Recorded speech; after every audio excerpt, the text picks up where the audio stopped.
Buenos días a todos, a todas. Les presento a Liliana Rojas. Ella nació en Bogotá, Colombia, y es licenciada en Ciencias Sociales con una maestría en Educación por la Universidad de los Andes. Actualmente cursa el doctorado en Pedagogía y tiene diplomados en Educación Emocional, en Comisión de la Verdad, y es especialista en Educación en temas de paz. Es directora y fundadora de la Fundación La Reliquia.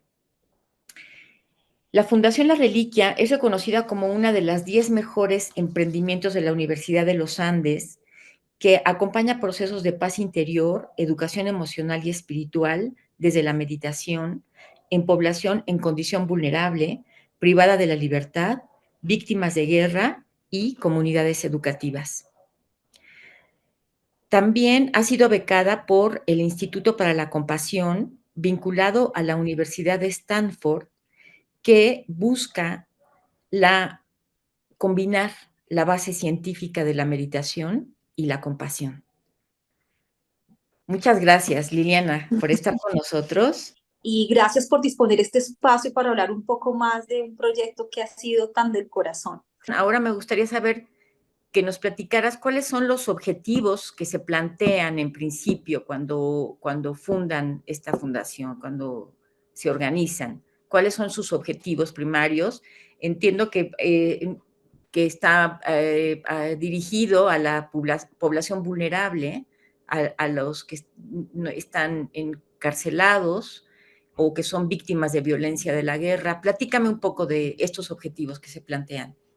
Sí, mira, yo creo que algo fundamental es poder colocar sobre la mesa en materia de paz aquellas cosas que pareciera que no, me da la impresión como que no tienen tanta importancia porque la paz como yo la he venido entendiendo para Colombia especialmente, ha estado muy fijada en lo académico, en lo intelectual, en lo político, también digamos que obviamente en lo económico, pero la dimensión interior de la paz, la dimensión espiritual de la paz que va más allá de lo religioso, que lo incluye seguramente porque la idea nuestra es poder incluir la mayor gama de visiones posible.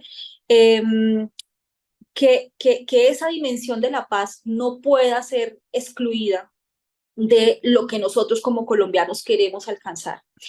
Creo que cuando nosotros entendemos que la dimensión más allá de una perspectiva intelectual o de un enfoque académico, es un estado de nuestro ser, es un estado de nuestro interior que se proyecta afuera. Arrancar por ahí es de alguna manera también contribuir a las apuestas del Estado en términos de la reparación de las víctimas. La reparación integral es esta que tiene que ver con los afectos, con las emociones, con retornar a ellas desde una perspectiva que para otros también es importante y es la resiliencia y la capacidad que tenemos todos de poder autogestionarnos la experiencia de paz. De tal manera que ahí vuelvo y conecto con esto de deselitizar nuestras prácticas espirituales, nuestras prácticas de desarrollo interior y ponerlas a la orilla de quienes también, digamos, las están requiriendo con urgencia. Para mí ha habido una preocupación importante frente al estado mental de quienes han vivido las violencias de manera directa. ¿Sí? Porque yo, al igual que Silvia, una de las personas que tú también entrevistaste, que ella es mexicana, encuentro que también hay tres anillos, incluso pueden ser más, de quienes son los llamados víctimas. Hay unos, o las llamadas víctimas, hay unas que son las que son de manera directa, los que han tenido que vivirlo y asumirlo de manera directa. Los otros son los familiares, los que están más alrededor, y los demás pues toda la sociedad que de alguna manera pues se ha atravesado por estos dolores.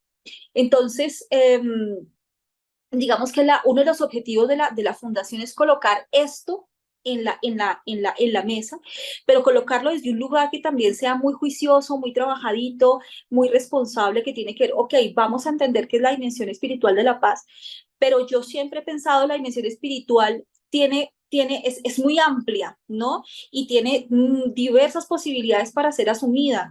Sin embargo, también creo yo que justamente por lo amplia y hay un boom de las, digamos, de las espiritualidades.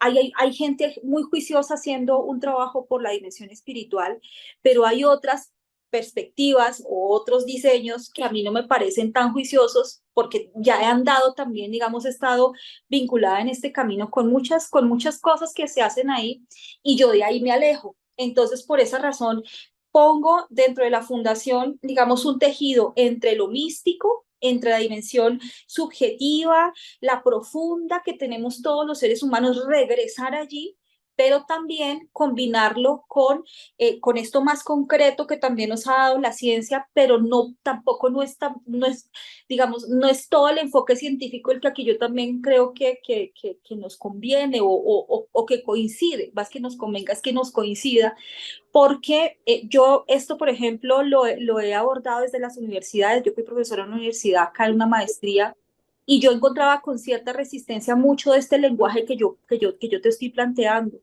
Y, por ejemplo, ahorita con lo que hago con el Instituto de la Compasión vinculado a Stanford, encuentro justamente una resonancia muy, muy bella porque me permite a mí vincular la dimensión espiritual, ¿sí?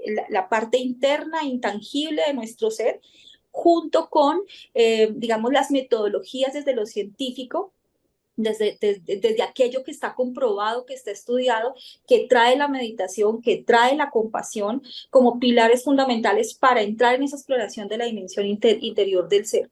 Ahora, esto es importante entender también que la fundación lo ha intentado hacer con poblaciones que han estado en condición de vulnerabilidad, ¿sí? Y es una manera también de apoyar al Estado en la restauración integral de todos esos dolores. En una cosa que me pareció muy importante, Ana, y es a partir de la lectura que yo hice de los acuerdos de La Habana que tenemos aquí nosotros los colombianos desde el 2016, porque también he buscado que la fundación se inserte, que sea un apoyo a las propuestas que tiene el país, ¿sí? A las propuestas de los planes de gobierno. Y en esa medida, uno de los propósitos de quienes redactaron estos acuerdos estaba en el restablecimiento del tejido social. Y yo encontraba, es profundamente bello poder volver a confiar, ¿no? Pero eso, pues no, digamos, en lo cotidiano no arranca si de verdad desde nuestro corazón no existe la apertura, pero hay mucho miedo, hay mucha desconfianza y es obvio porque como colombianos hemos vivido unos momentos muy complejos. De tal manera que poder llegar al corazón con ternura, con cariñito de quienes han vivido de manera más fuerte, pues estas experiencias de violencia es como el punto de partida. Entonces llegamos a población que ha sido víctima de la guerra, en particular a las madres de Soacha, que no sé si tú las conoces, son las madres que perdieron sus hijos en lo que mal conocemos en Colombia como los falsos positivos, es decir, personas con, digamos, chicos, en algunos menores de edad, o sea, hay de todo, entre mujeres y hombres, niños y adolescentes y adultos que desaparecieron sus familiares y después de haber sido desaparecidos, los hallaron muertos y fueron, digamos que, reportados como guerrilleros dentro de los resultados que ofrecía el Estado en relación con los tiempos en los que se daba el enfrentamiento entre la guerrilla y el ejército colombiano. Y digamos que esto está haciendo en este momento como parte del esclarecimiento que se está dando en torno a la verdad, de la verdad y la reparación que solicitan las víctimas. Eh, y ellas en particular, digamos las madres de Soacha, llegaron a mí después de la pandemia y el programa que yo estaba haciendo en la cárcel, que en su momento no lo pude implementar, lo empecé a implementar con ellas.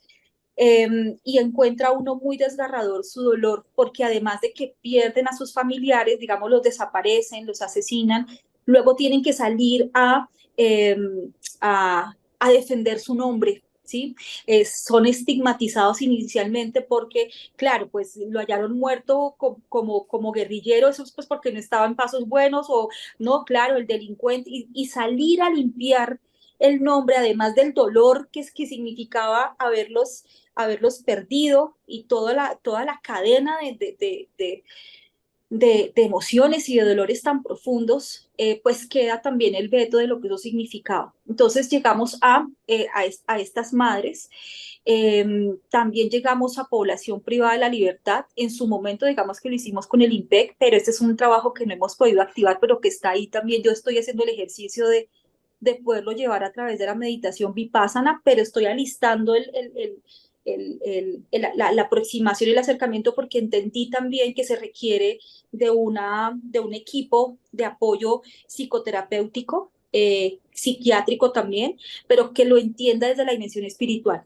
Tenemos una persona ubicada en España que es una psiquiatra que reconoce la dimensión espiritual de su hacer y me parece que por ahí es, y eso es una belleza. También llegamos a población que está en condición de abandono o con muy bajos recursos en el Instituto Nacional de Cancerología. Allí llevamos herramientas que tienen que ver con el manejo de sus emociones en los tiempos de enfermedad y también a los contextos educativos.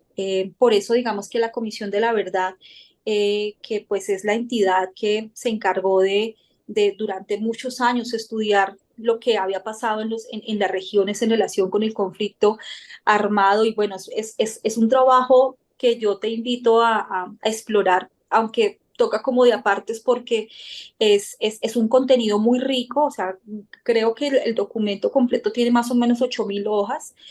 Podrás imaginar la apuesta tan bárbara que se hizo a nivel nacional y la comisión nos escogió como una de las entidades, organizaciones para aterrizar las recomendaciones que ellos nos plantearon y pues nosotros, digamos en mi caso como pedagoga, mirar eso, cómo lo vinculo con lo que se hace en los contextos educativos.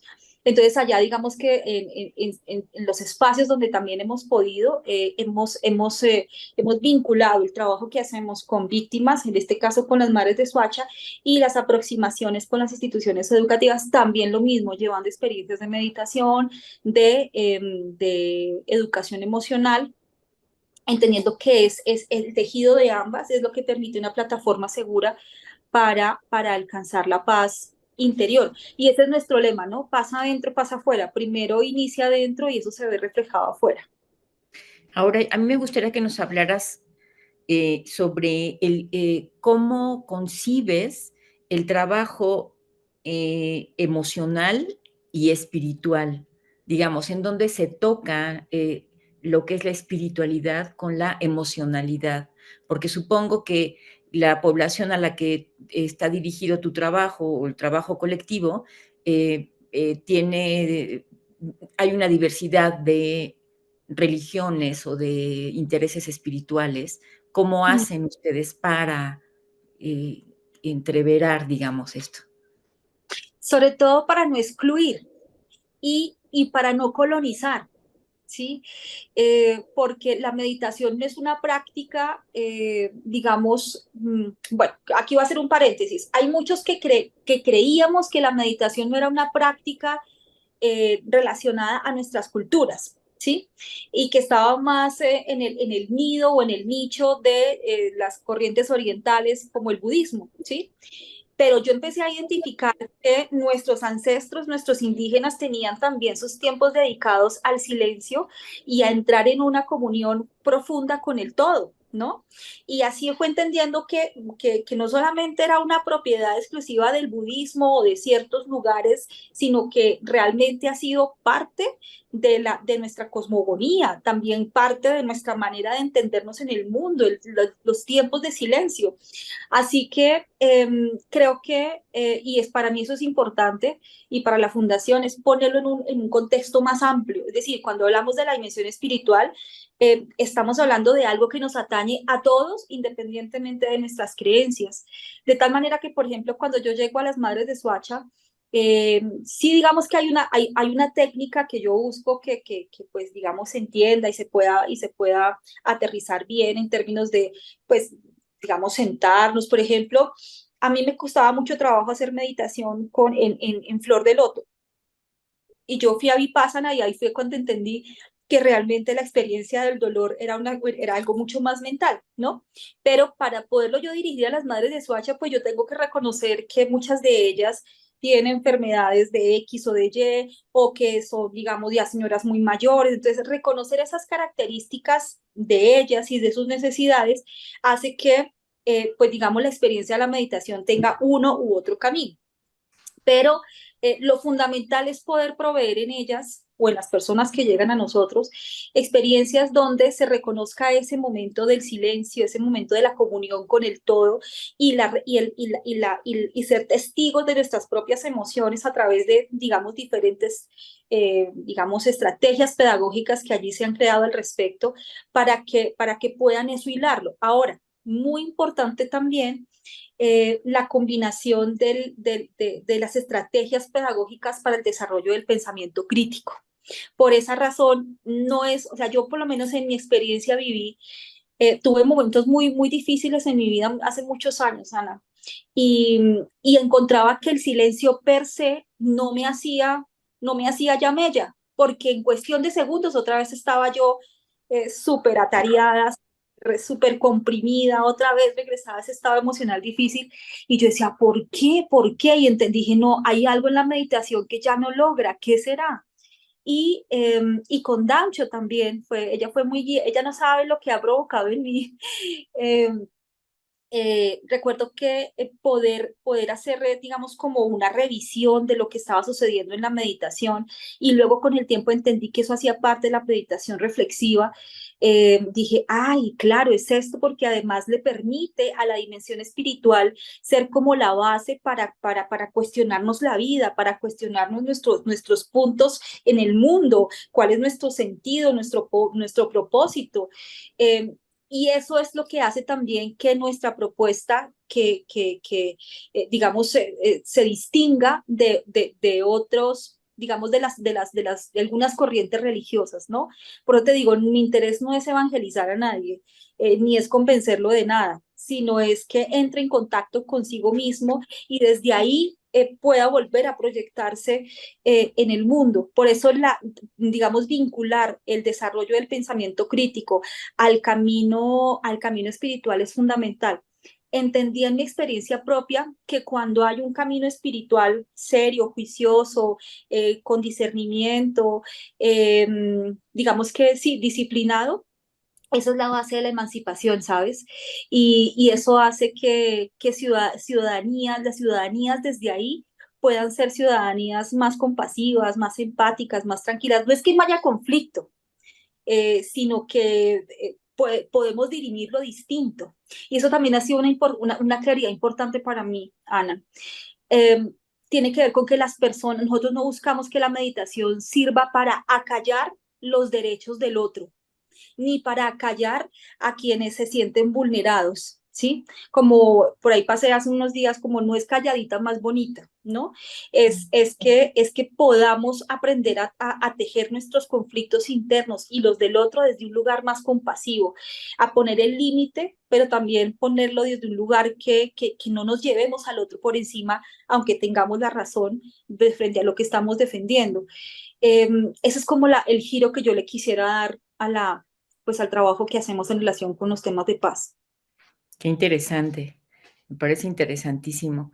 Y dime, ¿cuáles son los resultados que tú has visto, por ejemplo, con las madres de Suacha, ¿no? O sea, que en esta práctica meditativa, espiritual, emocional, ¿qué frutos ha dado con ellas o con cualquier otro colectivo con el que hayas trabajado? Bueno, pues imagínate que nosotros hacemos un desayuno navideño una vez al año, pues digamos en los últimos, o sea, esto es que ha sido como el tercer desayuno o el segundo desayuno que hacemos. Hemos tratado de mantener ese trabajo siempre muy conectadito, porque los recursos acá, digamos, no han sido, a veces no han sido los más abundantes en términos económicos, entonces pues toca seguir avanzando en el trabajo, porque pues digo, bueno, Lili, si no llegan los recursos, pues nada, te vas y haces con lo que puedas y lo importante es que esto llegue a ellas, ¿no? Y en el desayuno que hicimos el año pasado, una de ellas decía, pues, profe, a mí la verdad es que yo sé que para mí ha sido muy difícil ver a la cara a las personas que mataron a mi hijo. Eso para mí ha sido muy difícil. Pero yo tengo que decirle que desde que yo estoy meditando, eh, yo siento menos odio. Y eso cuando ella me dijo eso, yo sea como, oh, por Dios, eso fue para mí como, wow, es, porque esa es la idea, ¿no? Y tú y yo que caminamos por lugares muy parecidos, sabemos que al poder tener herramientas para gestionar nuestras emociones, vamos teniendo la posibilidad poco a poco de irlas transformando, ¿cierto? Pero ser conscientes de ellas. Entonces, yo te puedo decir que pues yo quisiera ver más logros, incluso cuantificarlos más. Esa es una de las tareas que yo quisiera poder hacer a futuro, hacer una sistematización de lo que hacemos. Sin embargo, en este momento, grosso modo, yo te puedo decir que lo que uno encuentra en ellas es que le abrieron un lugar a la meditación en sus vidas. Ellas a la meditación, al tiempo del silencio y a la gestión de ciertas emociones.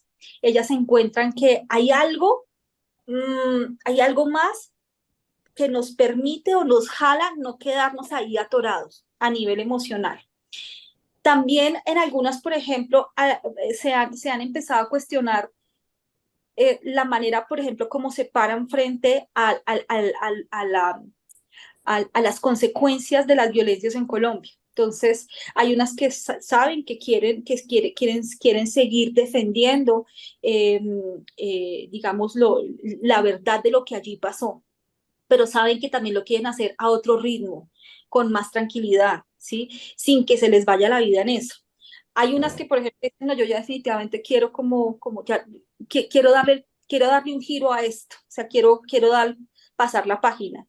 Eh, que es en cada una como lo que vaya queriendo. De nuestra parte no ha habido una influencia para que hagan esto o aquello, es la decisión de cada una. Pero lo que te puedo decir es que a nivel personal, ellas han resuelto tener un espacio para incluir los espacios de silencio y de meditación y de mayor conexión con lo que ellas consideran que es Dios o Jesús o la Virgen. Eso es una cosa que para otros es también profundamente respetable, y que además es como avivarlo. De hecho, yo les digo, cuando entramos en conexión con eso más profundo, esa conexión con eso que consideramos que es más grande, esa inteligencia superior también se aviva más. Eso, por ejemplo, en el caso de las madres de Soacha. Ah, bueno, también contarte que nosotros tenemos un espacio de meditación los lunes en las noches, y a veces llegan más o menos madres, pero es un lugar que he buscado con disciplina mantener ahí, así llegue solamente una, no importa, pero que se mantenga en constancia hasta que ya el río abra mucho más su cauce. Y allí ellas van con sus hijos o van con sus hijas o van con sus nietos, lo que me ha permitido a mí también buscar la manera de que esto lo vivan sus familiares, sus niños, sus niñas, ¿sí? Eso para mí es como muy importante. Y es muy importante además porque la manera como la llega la fundación al trabajo con ellas tiene que ver con la dimensión sistémica de la vida, ¿sí? Entonces, si tú impactas en un pedacito, en un rinconcito de sus corazones, eso tiene un impacto también a nivel general. Cuando hicimos el trabajo, por ejemplo, con las madres, con las madres privadas de la libertad, el diseño estaba pensado para llegar a las guardianas o a los guardianes, que allí son guardianas porque eran la cárcel de mujeres, a las madres privadas de la libertad, a sus hijos y a las profesoras que estaban allí en la cárcel. Y para mí eso es una mirada que tiene como mucho sentido, ¿no? Poder impactar el mayor número de miembros que hacen parte de esas comunidades. Eso en relación con víctimas de guerra. En relación con el cancerológico, pues ya llevamos, ahorita hacemos la cuarta campaña, también de educación emocional y meditación en los tiempos de enfermedad. Y allí pues también ha sido muy bella la experiencia. Ya en las últimas dos ocasiones, en los últimos 2 años, hemos vinculado el trabajo de la educación emocional. Antes era solamente como llevar las cosas, los enseres que se requerían. ¿Y esto por qué se da? Mi mamá muere en el 2021 allí, en el cancerológico, con un, pues digamos, en un estado de leucemia. Y estando yo con ella allí en plena pandemia, es que yo empiezo a ver que las enfermeras reunían moneditas para comprar la botellita de agua para el paciente que no tenía. Pero yo no sabía eso. O me decían, ay, ¿será que su merced me puede regalar un pañalito que es para enviárselo a no sé quién? Yo decía, pero ¿cómo así? Entonces me interesé y me dijeron, lo que pasa es que aquí hay muchos abuelos que dejan abandonados y yo no, no puedo creerlo. Si mi Ujú. mamá que la estamos atendiendo como corresponde, con todo lo que corresponde y nos vemos de verdad a veces apretados, ¿cómo será alguien que no tiene la plata? Y yo decía, y la Mm. compañía, yo decía, esto es como no puedo creerlo.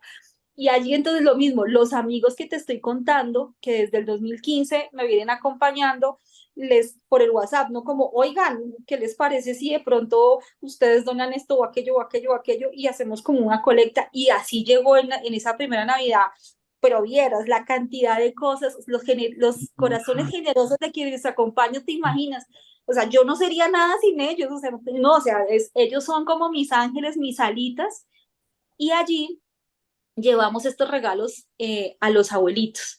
Pero para mí ha sido importante y es como un homenaje que yo hago año a año para mi madre. Estoy convencida que donde sea que su vida continúa, esto es como una florecita que yo coloco en su jardín y así también lo comparto con quienes me apoyan, ¿no? Y de hecho, antes de entregar la ofrenda o lo que hemos recogido en donaciones, yo lo oro, ¿no? Y lo intenciono también por las vidas de las personas que están allí vinculadas, por quienes han dado, por quienes han dado una partecita de sus recursos. Y con el tiempo me pensé, bueno, pues no solamente sea acomodar las cosas, sino también acompañarlos emocionalmente. Y entonces diseñamos con una amiga muy querida que trabaja musicoterapia, diseñamos una estrategia de acompañamiento y entonces llegamos al cancerológico con esta iniciativa. Entonces les dimos las cositas y adicionalmente, pues hicimos una campaña de meditación que fue para los pacientes y también para los cuidadores, o sea, las enfermeras, sus familias, los médicos también. Y bueno, eso es en relación con el cancerológico. En relación con la cárcel, pues te contaba que yo no he podido activarlo, pero recuerdo que en el momento en que nosotros estuvimos allí, las personas lo que más reclamaban era ese acompañamiento espiritual. Digamos, ellas sentían que eso les daba otra vez una conexión con algo más profundo de su existencia y sentía yo que hubo, digamos, en ese momento hubo mucho agradecimiento por parte de ellas y de hecho nos reclamaban que lo siguiéramos haciendo, pero las condiciones administrativas no nos lo permitieron porque pues habían muchos trámites que hacer. De hecho, desde allá, desde el 2017 más o menos que fue eso, eh, desde ahí fue que nos surgió ya la iniciativa de hacer una organización ya formal, porque antes éramos un grupo de amigos que nos llamábamos La Reliquia, pero luego con el tiempo ya se hizo una organización formal que es lo que ves hoy como fundación. Y con las instituciones educativas lo mismo, también hemos llegado a instituciones donde han habido complejidades en relación con las relaciones. Y allí también hemos hecho un acompañamiento desde la meditación y la educación emocional en relación con su hacer, ¿no? Y todo lo que significa también para ellos ser sujetos o actores de paz en estos momentos. Wow, me sorprende, qué bárbara, qué trabajo tan inmenso, ¿no? Loable, increíble. No sé si quieras agregar algo, ir cerrando, vamos a ir cerrando, entonces, si tú quieres expresar algo que haga falta. Pues yo creo que sí, digamos que hay muchas cosas que a mí me gustaría poder compartir, pero ahorita lo que se me viene es, como esto sé que lo van a escuchar muchas personas, es una invitación a todos los que tenemos estos caminos a, a que puedan, digamos, entender que cada uno de nosotros podemos ser un instrumento de paz, que nada se va a ver afuera si no está primero aguardado en nuestro corazón, no hay manera, que la dimensión espiritual de la existencia es